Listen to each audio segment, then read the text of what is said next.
રાહુલ વારંવાર મને ચીટ કરી રહ્યો છે. સ્વાતિ સાચું જ કહેતી હતી કે મારાથી મોટી કોઈ ઇડિયટ આખી દુનિયામાં કોઈ હોય જ ના શકે જે આ રાહુલ પર વારંવાર વિશ્વાસ કરીને છેતરાઈ રહી છે.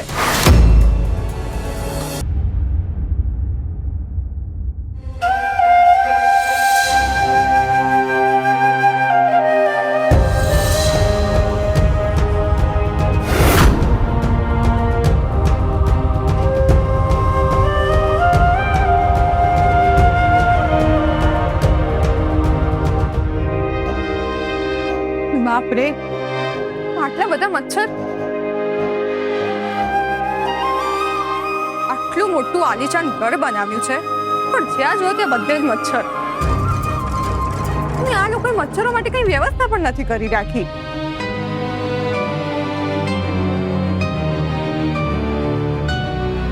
તિથલ, દરેક વસ્તુમાં જ્યારે હોય ત્યારે મને જેમ તેમ સંભળાવતા હોય છે. એક વાર પણ એમણે ના વિચાર્યું કે હું અહીંયા બહાર સુઈશ કેવી રીતે. એમના માટે તો દુનિયામાં સૌથી વધારે કિંમતી જો કઈ વસ્તુ છે ને તો એ એમની પોતાની જીદ જ છે.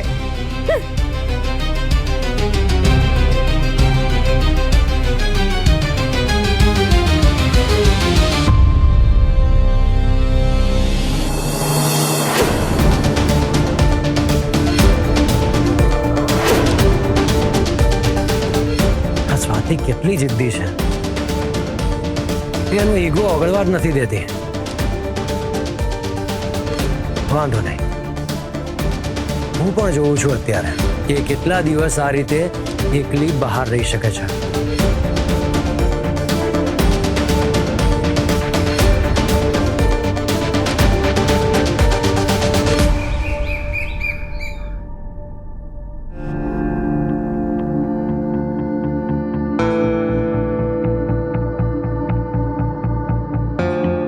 માણસે આખી રાત મને મચ્છરો વચ્ચે સૂવા ના દીધી અને પોતે જો રાજાની જેમ મોડા સુધી સૂવે છે. હમણાં જ એમની ઊંઘ ખરાબ કરું.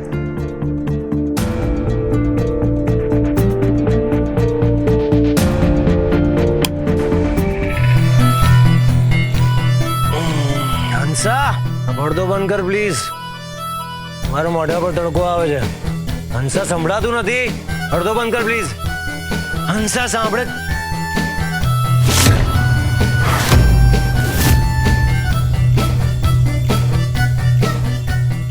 ધેટ મીન્સ કે આ તડકો ડાયરેક્ટ અંદર નથી આવ્યો, એને લાવવામાં આવ્યો છે. હવે આ છોકરી મને બહુ હેરાન કરી રહી છે. આજે સવારમાં એણે મારી ઊંઘ પણ બગાડી. હવે જો હું શું કરું છું.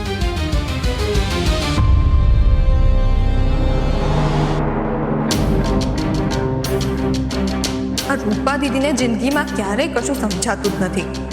સાસરે આવ્યા પછી પણ મોડે સુધી સૂવાની એની આ જૂની આદત ગઈ નહીં. જો ઘરનું કોઈ જોઈ જશે તો એના વિશે શું વિચારશે? પણ એને તો પોતાના માન સન્માનની કશી જ પરવા નથી. કશો ફરક જ નથી પડતો. દીદી, ઉઠ, પગ ફેરા માટે જવાનું છે. ઉઠ ને દીદી. તું અહીંયા પણ આવી ગઈ તો અહીંયાથી જા, હું પછી શાંતિથી ઉઠી જઈશ. પછી એટલે પછી શું? હા, જલ્દી ઉઠ. આટલા મોડા સુધી કોણ સૂતું રહે? સ્વાતિ, તારી આ મિડલ ક્લાસ મેન્ટાલિટી ક્યારેય નહીં બદલાય. સવાર પડતાની સાથે જ આખા ઘરને બળજબરીથી જગાડવા પાછળ પડી જાય છે. તું જા અહીંયાથી, મને શાંતિથી સુવા દે. દીદી, તું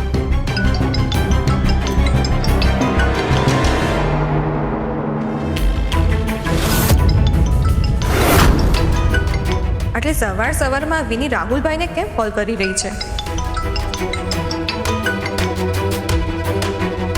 બીજા કોઈનો પર્સનલ કોલ આ રીતે વગર પૂછે ઉપાડવો એ તો ખોટું છે. પણ મારી દીદી માટે આ કરવું પડશે, કારણ કે એના જીવનનો પ્રશ્ન છે. રાહુલ, એક કોલ ઉપાડવામાં આટલો બધો ટાઈમ લાગે છે તને?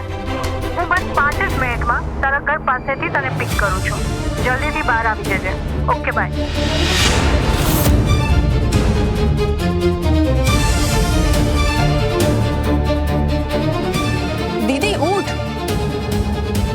દીદી ઉઠ, જલ્દી ઉઠ ને. સ્વાતિ શું છે તારે? તું અહીંયાથી જા ને અને જા ઘરના બધા કામ બાકી હોય એ બધા કર. શાંતિથી સુવા દે. તું કેમ મારી વાત નથી માનતી ક્યારેય? આજે તારી આંખો ખોલવાનો દિવસ આવી ગયો છે. શું છે? મેં તને પહેલા પણ ઘણી વાર પ્રેમથી સમજાવીને જણાવ્યું હતું કે આ કપટી રાહુલભાઈ તને એક દિવસ પાછળથી બહુ જ મોટો દગો આપશે. તું મારા પતિ વિશે આડી અવળી વાતો બોલી રહી છે. જો તું હજી પણ આંખો નહીં ખોલે ને તો એક દિવસ તને બહુ જ પછતાવું પડશે.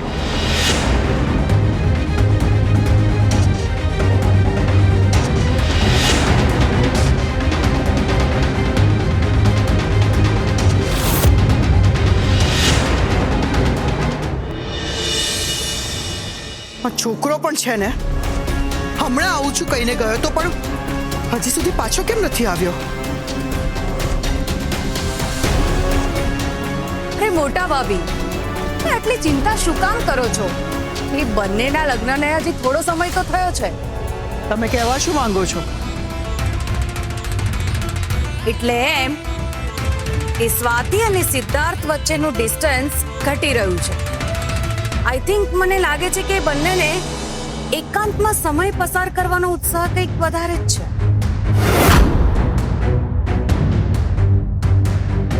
હંસા, રૂપાને એની બેગ પેક કરવામાં હેલ્પ કરજે. જા રૂપા. સ્વાતિ, જા તું પણ તૈયાર થઈ જા. આપણે બધા થોડી વારમાં નીકળીશું. સિદ્ધાર્થ, તું આને લઈને અત્યારે ક્યાં જાય છે? મમ, હું અને સ્વાતિ રાહુલ અને રૂપાને લઈને એમના પિયરમાં જઈએ છીએ. હું નથી ઈચ્છતો કે રાહુલ બીજી કોઈ નવી ભૂલ કરે, અને રૂપાના પિયરમાં તો બિલકુલ નહીં. ઇન ધેટ કેસ મારું એની સાથે જવું જરૂરી છે. જા સ્વાતિ, તું રેડી થઈ જા. હા. ઊભી રહે સ્વાતિ.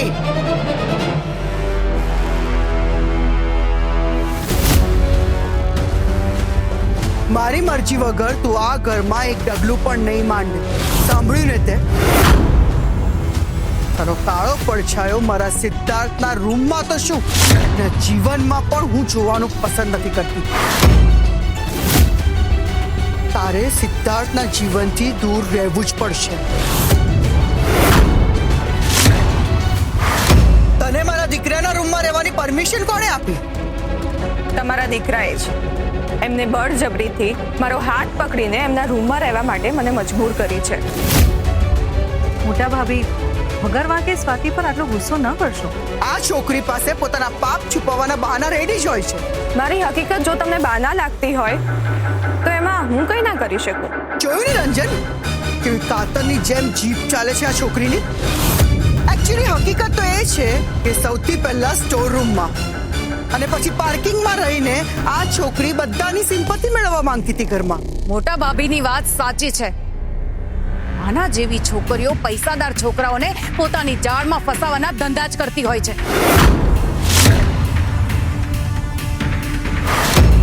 મીનાક્ષી ફોઈ, તમે તમારા દીકરાને સંસ્કાર આપ્યા હોત તો સારું થાત. સ્વાતિ, તારી જીભ ઉપર કંટ્રોલ રાખ. સત્ય હંમેશા કડવું જ હોય છે, અને હવે તો તમારા આખા પરિવારે આ કડવા ઘૂંટડા પીવાની હિંમત રાખવી પડશે. મારા રાહુલે રૂપા સાથે લગ્ન કરીને પોતાની ભૂલનું પ્રાયશ્ચિત કરી લીધું છે. હવે એની પર આંગળી ના ચીંધે ને તો સારું. રાહુલભાઈ 7 જન્મ સુધી લોહીના આંસુ રડશે ને તોય એમના પાપનું પ્રાયશ્ચિત નહીં થાય. ઓહ, એટલે મારા નામનું રટણ હજી ચાલી રહ્યું છે એમ ને? હા, કારણ કે તમે કાંડ જ એવા કર્યા છે ને જે સરળતાથી ભૂલાય એવા જ નથી. સ્વાતિ, તું છે ને, અવાજ જરા ધીરો રાખો. રાહુલભાઈની આ લીલા દાદા દાદીના કાન સુધી પહોંચી જશે ને તો એમનું આ ઘરમાં રહેવું ભારે પડી જશે. સ્વાતિ, રાહુલે વળી પાછું નવું કયું પરાક્રમ કર્યું છે? એ તમે રાહુલભાઈના મોઢે સાંભળશો ને એ જ સારું રહેશે. રાહુલ, કંઈ જ નથી થયું મામી. તું છે ને, મોમ, એક સેકન્ડ. મોમ, અત્યારે આ બધું જવા દે, નહીતર સ્વાતિને વધારે બોલવાનો ચાન્સ મળી જશે. એટલે આપણે ચૂપચાપ બધું સહન કરવાનું. ના, અત્યારે કંઈ જ ના બોલ. સમય આવે એટલે આપણે વળતો જવાબ આપીશું. મેડમ, હું મારો સામાન લેવા રૂમમાં જઉં છું.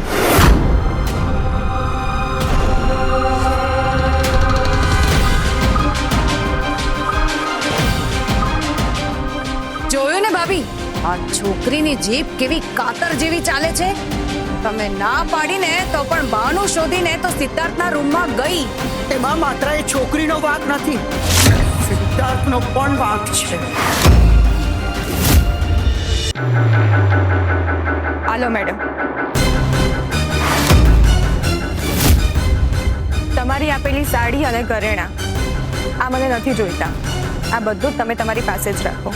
કેમ? કારણ કે તમારો આ વૈભવ વહેતા પાણી જેવો છે. અનુકૂળતા મુજબ માન આપે અને મન ભરાઈ જાય એટલે બાષ્પીભવન થઈ જાય છે. ને ભાન છે તું શું બોલી રહી છે?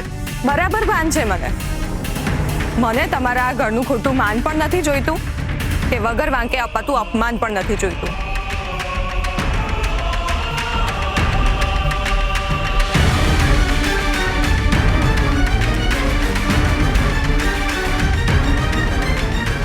અને હા, મને તમારા હીરા જેવા દીકરાને કોઈ જ માયાજાળમાં ફસાવાનો જરાય શોખ નથી.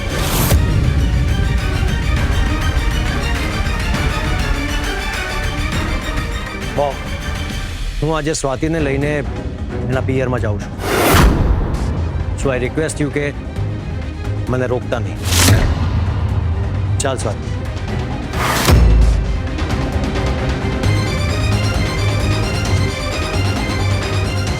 જોયું ને ભાભી, આને કહેવાય સર્કસનું હન્ટર. મને લાગે છે કે સિદ્ધાર્થ હવે હીરાનો વ્યવસાય છોડી પિયરમાં જઈને બેસી જશે. મીનાક્ષી બેન, હું મનીષા પાટીદાર વચન આપું છું કે જ્યાં સુધી સ્વાતિને સિદ્ધાર્થના જીવનમાંથી દૂર નહીં કરું ત્યાં સુધી જમવામાં મીઠું નહીં લઉં.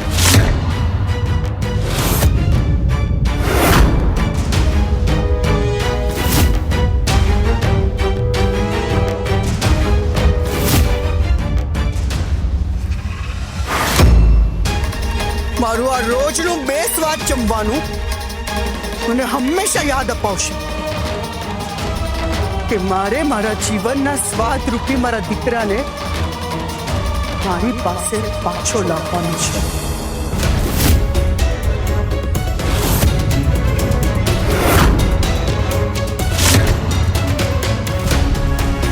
આ રાહુલ વારંવાર મને ચીટ કરી રહ્યો છે. સ્વાતિ સાચું જ કહેતી હતી કે મારાથી મોટી કોઈ ઇડિયટ આખી દુનિયામાં કોઈ હોઈ જ ના શકે જે આ રાહુલ પર વારંવાર વિશ્વાસ કરીને છેતરાઈ રહી છે.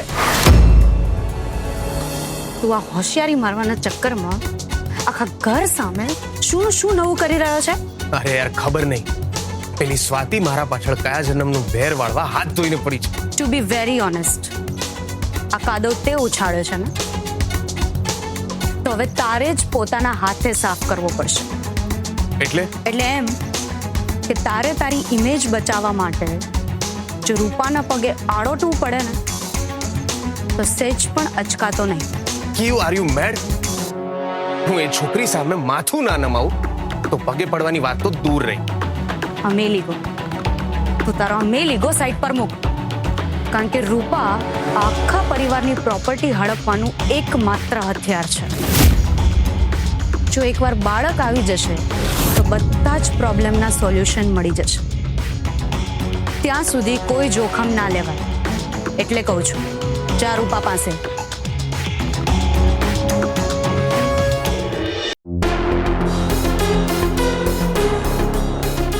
આની સામે ના ગમતું પણ મારે કરવું પડશે.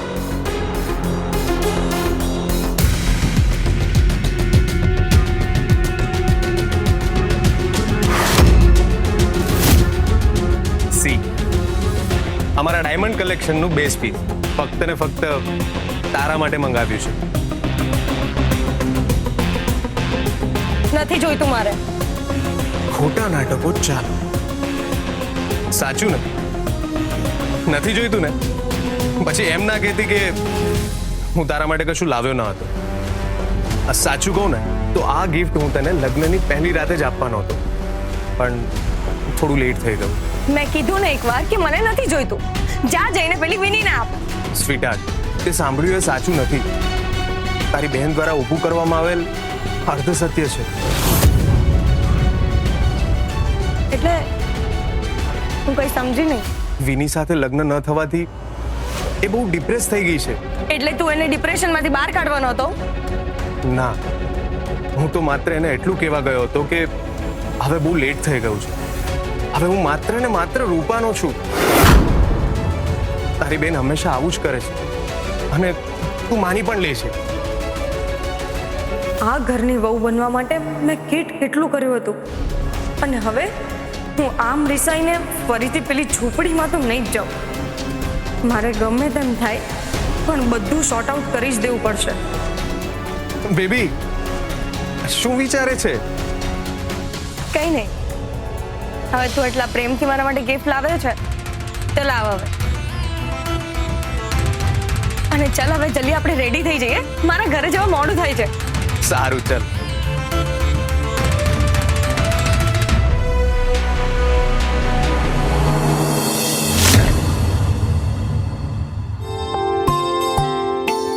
મારે ફટાફટ બધું જ કામ કરવું પડશે. આ રૂપા અને રાહુલ કુમાર ગમે ત્યારે આવી જશે.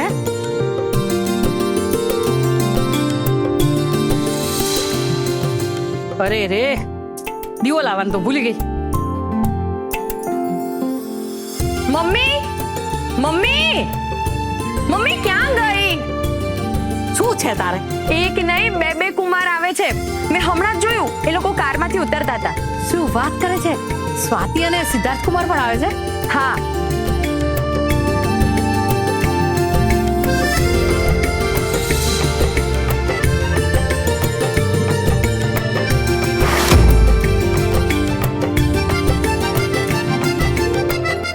આ રૂપાના ઘરમાં મુઠ્ઠીભર અનાજ નહીં હોય અને નખરા 5 સ્ટાર હોટલ જેવા કરે છે.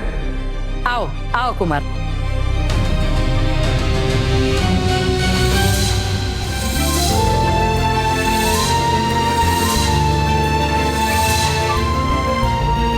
મમ્મી, બહુ જ ગરમી લાગે છે અહીંયા.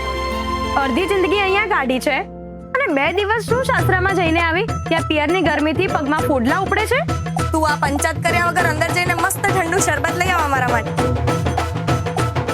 આવો આવો કુમાર, આવો બેસો.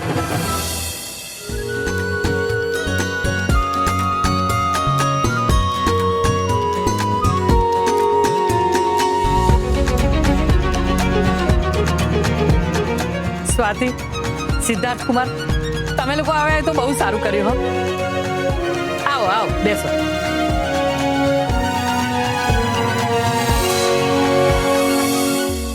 બ્રો, આ ગરમીમાં તમે એક દિવસ કેમ ના રહ્યા? રાહુલ, ધીમે બોલ. અને ભૂલીશ નહીં કે હવે આ તારી પત્નીનું પણ ઘર છે, એટલે માન આપતા શીખ. જો માન જોઈતું હોય ને તો માન આપવું પણ પડે.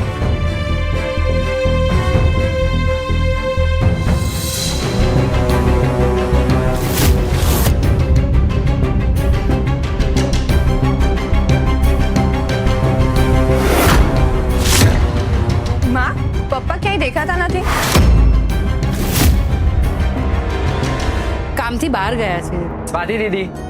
અરે લાલા, તું આવ આવ. કામ ફાવી ગયું ને તને દુકાનનું? હા, તમે 1 મિનિટ આવો ને, તમારું કામ છે તો.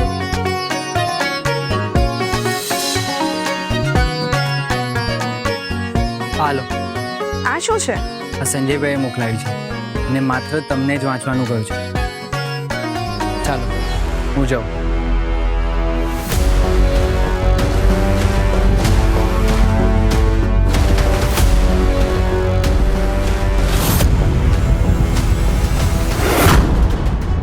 રૂપાના બધા જ જુઠ્ઠાણાના પુરાવા સિટી હોસ્પિટલમાં મળી જશે.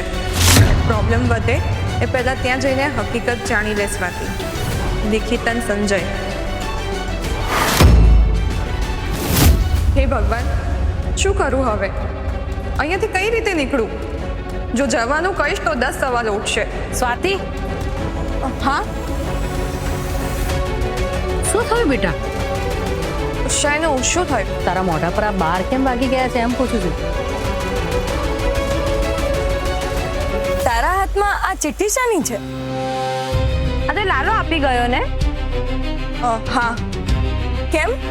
એ તો લાલાના ઘરે પૂજા છે અને એને પૂજા પરના સામાન વિશે ખબર નથી પડતી એટલે ચિઠ્ઠી આપી ગયો કે કાકાને આપજો તો એ સામાન લેતા આપશે.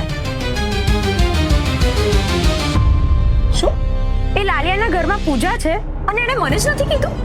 હા તો તને કેમ કે? અરે ભાઈબંધ છે મારો. તો બધી વાત તને કેવી જરૂરી છે? મળવા દે એને. એ તું આ વાતે વાતે બાયો શેની ચડાવે છે? હા હવે સુધર. માં મારે થોડું કામ છે, હું આવું. ક્યાં જાય છે? માં જતી વખતે કોઈને ટોકાય નહીં. હા પણ ઘરમાં બે કુમારો આવ્યા છે, તું બહાર જાય તો સારું લાગે. આ જો ને લાલાએ આટલું મોટું લિસ્ટ આપ્યું છે તો એ પ્રમાણે સામાન કાઢવો પડશે ને. હું હમણાં જ કાઢીને આવું છું. અને પણ સ્વાતિ,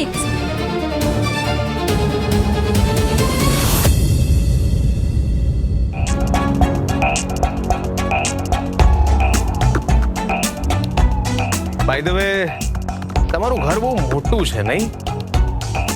ઘરની તો ખબર નહીં પણ મન બહુ મોટા છે અમારા.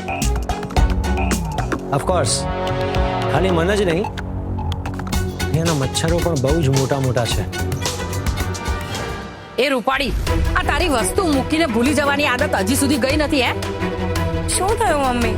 આ તારો ફોન ક્યારનો અંદર પડ્યો રણકે છે લે. એમાં શું થઈ ગયું? લા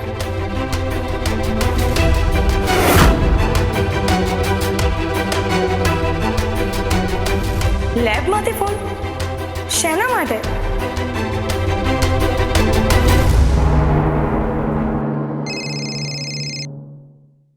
હેલો, સિટી હોસ્પિટલ. હેલો, હા હું રૂપા આચાર્ય બોલું છું. તમારો ફોન હતો? હા, તમારા બેન આવ્યા હતા, સ્વાતિ મેમ. એ તમારા રિપોર્ટ્સ લઈને ગયા.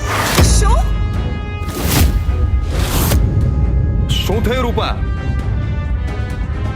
કઈ નહીં. મેં તમને ના પાડી હતી ને, તો મને પૂછ્યા વગર મારો રિપોર્ટ કોઈને નથી આપવાનો. મેમ, એટલે જ મેં તમને ફોન કર્યો હતો પણ તમે ઉપાડ્યો નહીં. અરે પણ તમારે મને મેમ સોરી, મારે અત્યારે થોડું કામ છે. પડી ગયો લોચો. સ્વાતિને ખબર પડી ગઈ હશે કે હું પ્રેગ્નન્ટ નથી, એટલે હવે એ ઘરે આવીને બધાની સામે મારો ભાંડો ફોડી નાખશે. અરે બાપરે, તો રાહુલ મને અહીંયા જ મૂકીને જતો રહેશે અને આ સિદ્ધાર્થ પણ મને પાટીદાર હાઉસમાં ઘૂસવા નહીં દે. રૂપા, આ શું થઈ ગયું? હું અત્યારે જ જાઉં છું અને સ્વાતિને પોળના નાકે જ રોકું છું.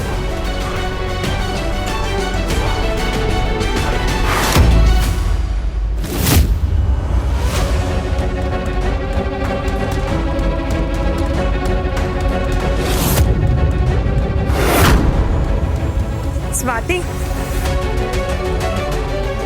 સિદ્ધાર્થ, મારે તમારી સાથે એક અગત્યની વાત કરવાની છે. પહેલા તું એમ કહે કે તું ક્યાં ગઈ હતી? એ બધું હું તમને પછી કહીશ. પહેલા તમે મારી વાત સાંભળો. બોલ. સ્વાતિ,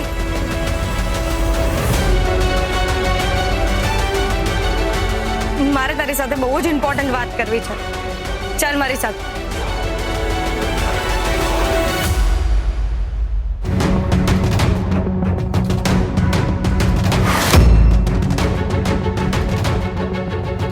મારે તારી સાથે કોઈ જ વાત નથી કરવી. પણ મારે કરવી છે.